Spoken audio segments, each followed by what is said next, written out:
It's not a bad thing. It's not a gross thing. It just is. It's neutral, and it's part of how my body naturally works when it's healthy. Hey friends, Elizabeth here from Plant-Based Bride, and welcome back to another Coffee Talk. In today's Coffee Talk, we're going to be chatting candidly about periods.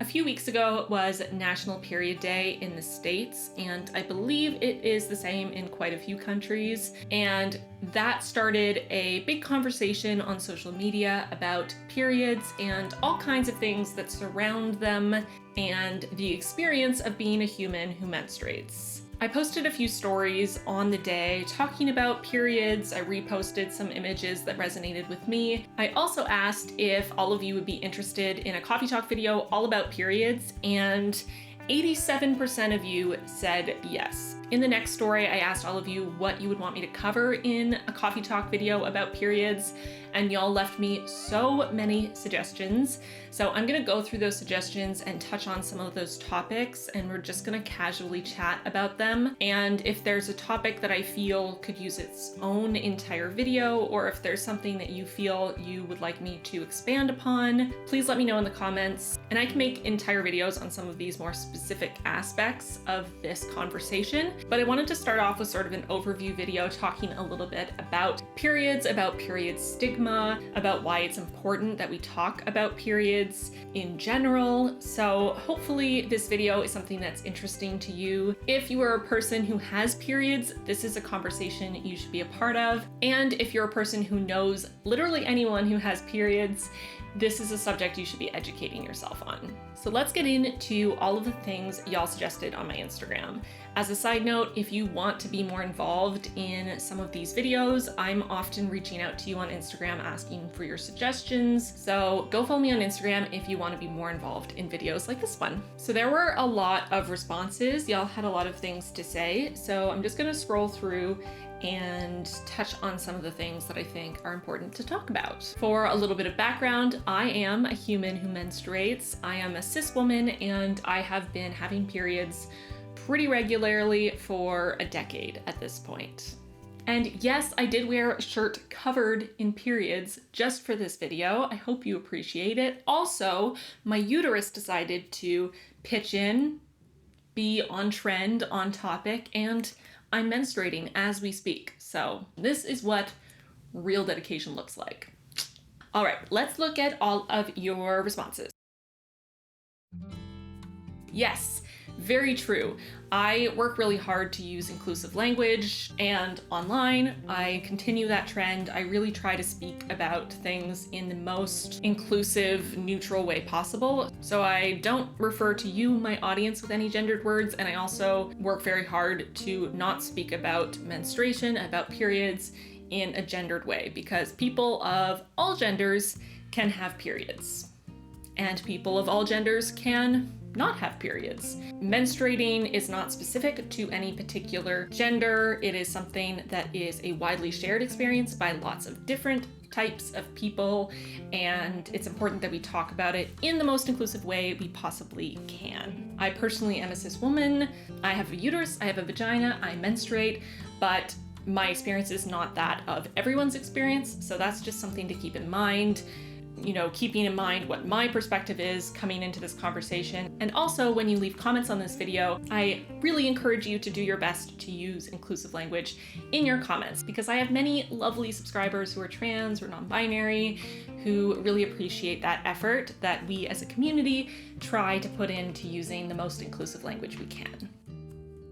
So first thing, collection methods. Obviously there are many types of collection methods. Some of the most common being pads, tampons, cups, and period underwear of some kind. I personally have used all four of those methods. I currently, and for the past few years, have been using exclusively menstrual cups and period underwear. I do that for a few reasons. The number one reason being that it is the most comfortable for me as a menstruating person. I have been lucky enough to find a cup that works really well with my body, and it is far more comfortable for me than tampons. I personally use the Lunette Cup, which I'll link down below, but please don't buy the Lunette Cup just because that's what I use. Every single person's body is different and it may not work for you. I will also link down below the Put a Cup in It quiz. It's a website and they have a directory of lots of different types of cups, and they have a pretty thorough quiz to help you figure out what kind of cup and what size, what shape, what stiffness, all kinds of things that will make up the perfect cup for you and your body. There still is a little bit of trial and error there, and there is definitely a learning curve when it comes to cups, and it will take time for you to get used to using them and figure out if they do work for you in general, because as much as many people who promote cups would love cups to work for every single person who menstruates, it's just not the case. There are people who cannot use cups, and that's okay. There is no shame, and there should be no shame in not being able or not wanting to use any particular collection method. But I do want to stress that with cups, it is really important that you put some effort in, some research in to figure out what specific shape and type of cup will work for you before you give up on them entirely. Obviously, you know your body best, and if you try one and it's really, really not for you, then don't force yourself to try to keep searching. You have to make your own decisions for your own body and what's best for you. I also love cups for the reusability aspect, the more eco-friendly aspect. I have 2 cups now. The first one I purchased about 4 years ago, and the second one I purchased my Lunette Cup that I got about 2 years ago now. And I am planning on using my Lunette Cup for as long as I possibly can, hopefully around a decade. And my other cup, the first one I bought, which was the Diva Cup, I have as a backup that I keep in my bag in case I, am a bit scatterbrained and I forget it's the first day of my period and I'm not prepared. I have a cup in my bag. It's not my preferred cup, but it still works. Using cups is really helping me to reduce the amount of waste around my period, which is a really amazing thing.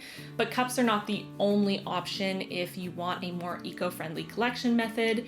As I mentioned, I also use period underwear, which I really, really love and are by design reusable. There are also reusable cotton pads, which are a great option if you don't want to use a collection method that's inserted for whatever reason, including dysphoria. I have not personally used reusable cotton pads, but I've heard amazing things about them. As for period underwear, I personally use Thinx underwear. It is the only period underwear I've tried, so I can't compare it to other brands for you, but I absolutely adore my Thinx. I am wearing a pair as we speak. They are amazing. I have a light to medium flow depending on the day of my period, and I find I can wear a pair of their heavier protection underwear for a full day, full 12 hours, either through the day or through the night, even on my heaviest days, and I don't need any other protection. They don't leak, and they're enough for me. If you have a heavier flow, you may need to use a second collection method. If I need to wear some of their underwear that's lighter protection, for example, their thongs, which hold half a tampon's worth of blood. Say I'm in a show and I have to wear a thong because otherwise you'd see it in my costume. I will use it as a backup to my cup so that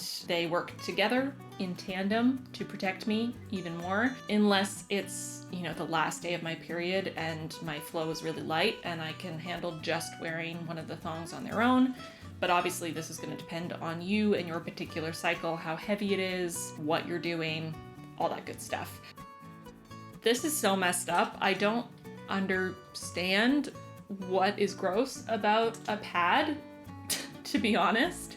And it's weird to me that this is something that people shame other people for. It's very odd to me. There's nothing inherently gross about using pads. There's nothing wrong with using pads or period underwear, which in a lot of ways is very similar to using a pad. And it's really weird to me that people shame other people for the collection method that they choose that works for them. I don't really know what else to say about this other than the fact that I think that is utterly ridiculous and total bullshit. And if someone's trying to shame you for that, that person is a garbage human. That's how I feel. I don't know if I'm the expert. I have managed to figure out how to use them even with these nails, which I guess apparently is a bit of a feat. I don't know. But I don't feel like I really have anything to add to the conversation. I watched a bunch of videos on people showing different folding methods and found the one that worked best for me in my particular body, what was most comfortable. So I would definitely recommend using YouTube as a resource and looking up different videos of different types of insertion methods and trying out the different folds and figuring it out. Even maybe trying it when you're not on your period, just so that you can get a handle on it without the added factor of the blood being there and making things a bit messier. I could potentially make a video on the subject. I just don't feel like I really have that much to add to the conversation. There's a lot of information out there already, so yes. But let me know, specific person who asked this and anyone else who's curious, if you're having trouble or if you have a specific question, feel free to ask me and I'll do my best to help. Comments down below, DM me on Instagram, let me know. I'm also sorry if the lighting is changing.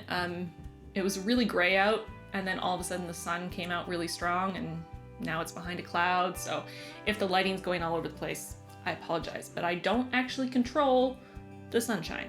I know, it's shocking.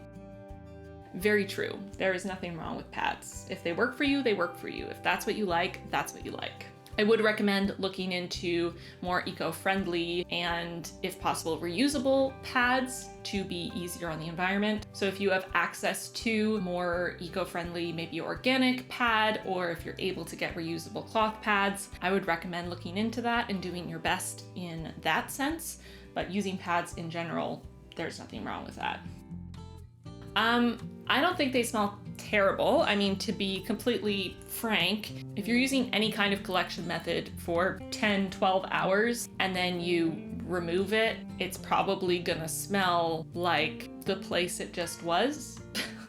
I'm trying to say this in a delicate way, but honestly, you know, your body has a certain smell and our blood has a certain smell. If you have a period, you will know that smell, you'll know your own smell. It's just how it works. It's not gross, it's not weird, it's just biology. And yeah, your period underwear is probably gonna smell a bit like what your period blood smells like because it's absorbed your period blood for hours. Like, I don't know how else to say it. I feel like this video is gonna get demonetized because YouTube doesn't like when creators talk about blood or periods, which is really shitty. I'm also swearing a bit in this video, so that's fun. Anyway, I think it's important to talk about anyway, so I'm gonna make this video. But yeah, they smell like your blood. One thing to keep in mind is when you switch your underwear, it's important to rinse them. So I'll thoroughly rinse out the underwear with cold water and then hang them up to let them sort of dry out. And then as soon as I have the chance, I will wash them in the washing machine. I don't have a washing machine in my house, so I usually have to wait at least a couple days before I can actually wash them. But I find thoroughly rinsing them in cold water right after I use them is the best way to stop them from smelling like anything. But yeah, I don't find they smell any more or less than any other used period product would. Yes, they are reusable, unlike lots of period products that most of us are familiar with. But again, if you thoroughly clean them, you should have no issues. I don't find a menstrual cup hard to use at all. There is a learning curve, just like with anything.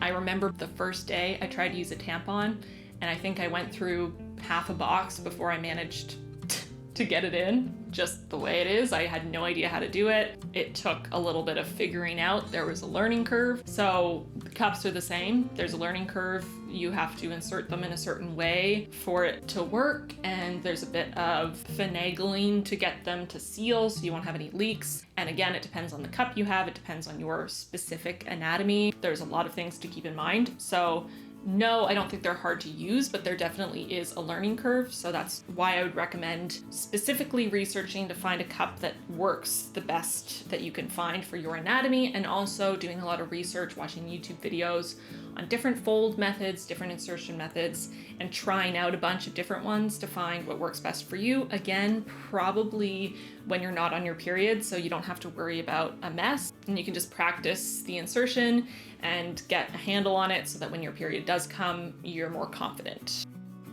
Menstrual cups are definitely more expensive than some other types of collection methods. In the grand scheme of things, in the long run, they are cheaper because they're reusable, and for such a long period of time, I've saved a ridiculous amount of money since I started using cups instead of buying tampons. But yes, there is an upfront cost and not everyone can afford it. So I totally agree there should be more initiatives to provide more affordable, if not free, cups to the people who need them. This is sort of the other part of the issue with any kind of reusable menstrual product. You have to be able to keep them sanitary, you have to be able to clean them. And if you're providing them free of charge to lower income people, they may not have the resources to keep them sanitary as they need to be able to reuse them and for it to be a healthy and safe thing to do. So that's definitely a larger issue. Obviously, if you're providing cups to someone who doesn't have access to running water, who doesn't have access to specialty soaps that are formulated to clean cups and be safe to use on the cup, not degrade the cup, but also be safe for the residue to still be on the cup and for the cup to be inside your body, there's lots of things to consider. You can use wipes. A lot of companies provide wipes to clean cups that are a good option, but obviously the wipes are disposable, so that's creating waste. It's a big complicated issue and I definitely don't have the solution for that, but I agree that's something that should be part of the conversation and should be something that's taken into consideration if we are going to work on providing more affordable or free cups to those in need. We also have to consider the sanitation issues surrounding using reusable period products. And for some people, maybe many people, the option really is going to have to be sticking with disposable products until the sanitation issue can be resolved. I found the transition not too bad. As I said, I was using tampons for a long time before I switched to cups, so I was used to an internal collection method, and it was just a matter of getting used to the insertion being different. And like I said, it was a learning curve, but after a couple cycles, I got the hang of it, and now it's just second nature. I find it quite easy. I guess it also took a bit of getting used to the way you empty it. At first, I was a little bit grossed out by it, which I'm sad to say, because we shouldn't be grossed out by our period blood. It is just part of how our body works. It's not gross, it just is. It's very neutral. But I've grown to find it really interesting. I'm fascinated by seeing exactly how much blood there is in the cup, depending on the day I'm in my cycle or many other factors. I find it interesting, and I also feel like I have gained a much deeper understanding of my own body and my own cycle since using a cup in a way that I didn't have when I was using tampons and pads and other collection methods. So I definitely find it very interesting, very educational and rewarding. The transition did take a little bit of time, just like swapping from any collection method to another. But again, if you are swapping, definitely do a lot of research, educate yourself on different types of insertion methods, watch videos with other people's experiences, and that should hopefully help you transition a little easier. Well, if you like your reusable napkins, if you like your reusable pads, there's no there's no issue with sticking to them. If that's what you like, that's what you like. You're already using something that is more conscious and friendly for the environment, which is great. So I don't think you need to use a cup if you're happy with what you have.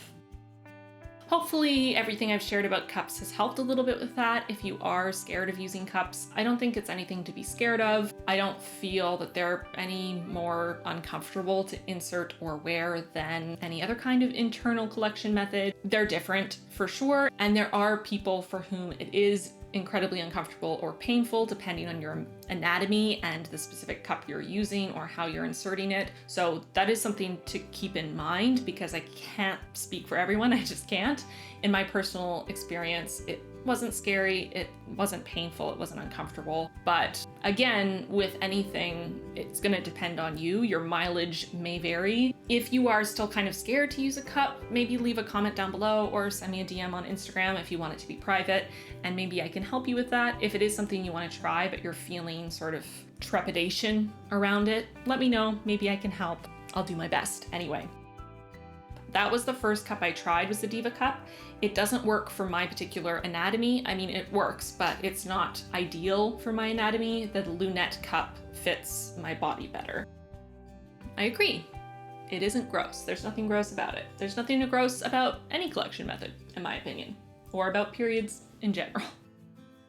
All I can say is it is a journey, but I think it's important, if you are a person who menstruates, to work on learning to not be ashamed for your body and how it works. I'm sure it is more difficult if you are a person who doesn't identify as a woman, because there are other factors that play into that shame that have to do with other things like dysphoria, and I can't speak to that because I haven't experienced that. But speaking from the experience of a cis woman, it has taken me basically the entire 10 years that I have been menstruating to come to a point of acceptance that this is how my body works. It's not a bad thing, it's not a gross thing, it just is. It's neutral, and it's part of how my body naturally works when it's healthy, and it's part of how my reproductive system works. Without similar systems, we would have no humans on Earth. So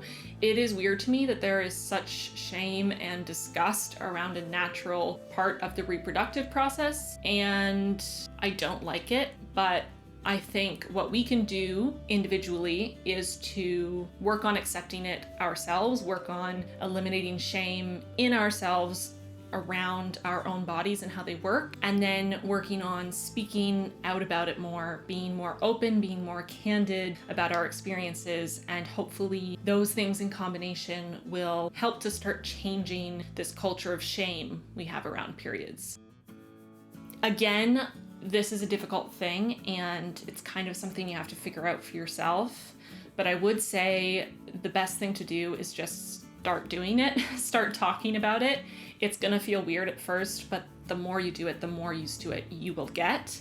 And especially with a significant other, with an intimate partner, if you're in a relationship with someone, they should be willing to hear you talk about your experiences, and they should be able to hear you talk about a normal process of your body that you have to deal with every single month, probably, and not shame you for it, not make you feel gross or weird about it. And obviously, we've all been raised in this society that is very patriarchal and very anti-openness around periods. So not only have we, people who menstruate, learned to be ashamed of our own menstruation, but people who don't menstruate have also learned to find it gross and weird and not want to talk about it.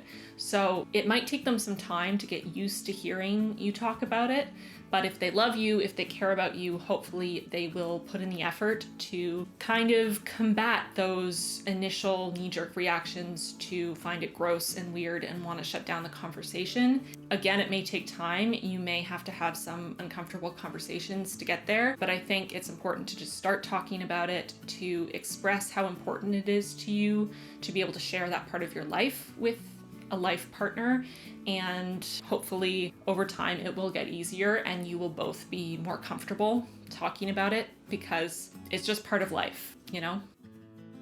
All I can say about this is, yes, it is very irritating. I agree. I have been angry many times because of someone being disrespectful or an asshole around the experience I have as a person who menstruates. But all I can say about this really is I would suggest treating it as you would treat any asshole, which is to not feed in to their assholery or their bullying, to ignore it if you can, or if you're interested, shut them down in the most badass way possible, because sometimes people like that just really need to be shut down. I don't know if I have any amazing comebacks off the top of my head, but I'm sure if you Googled it, someone has come up with some really epic thing to say to someone who's blaming your emotions on PMSing or any other stupid joke about menstruating that people like to make in insensitive, assholey ways. And yeah, if you feel comfortable, if it's a situation where you can sort of hit back, then maybe prepare a few things you could say in those situations. And if it's a situation where you can't really say anything, if it's someone in a position of power over you, like your boss, and you don't know sort of what you could say. Obviously, that sucks, and I would recommend going to HR if that's something that's regularly happening in your workplace. Sometimes HR doesn't help. Again, it depends on your personal situation. Sometimes you just have to ignore it, and it really sucks. I personally, if it's coming from someone who I'm probably never going to see again or I don't know very well, I usually will ignore it because it's not worth my effort to try to confront them. If it's someone who I'm closer to, someone in my family, a friend, I will usually try to confront them in a more understanding, calm way if I can, to kind of express why I have an issue with the way they're approaching talking about menstruation. And sometimes it doesn't work. If it is someone you want to maintain a relationship with who is making these jokes and these comments to you, if you approach it in a genuine, heartfelt way and say, you know, this is what you're saying and this is how it makes me feel and this is why I feel like it's an issue, this is why I don't agree with it and why I would like you to stop, and just be genuine with them and honest.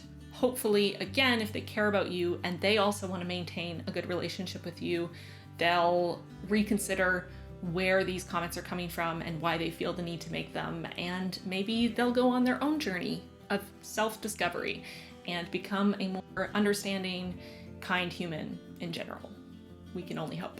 So with all of that said, I feel like this video is way longer than the 10 minutes I intended, but I hope it was interesting. I hope it was valuable.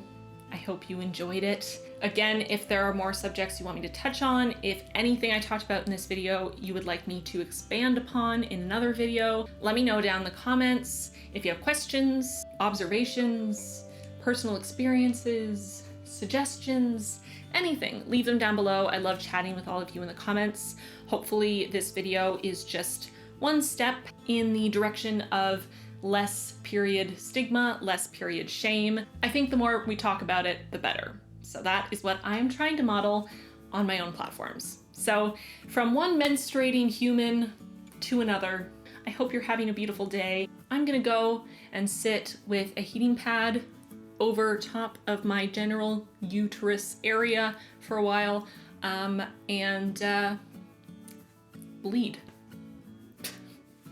I hope you're all having a lovely day, and I'll see you very soon in my next video. Bye, friends. I want to take a moment to thank my patrons for their support. Extra special thanks to our newest patrons, Chrissy, Annika, and Eileen. Welcome to the squad. We're so excited to have you. If you at home watching this want to join the squad, feel free. There's a link in the card and in the description box down below.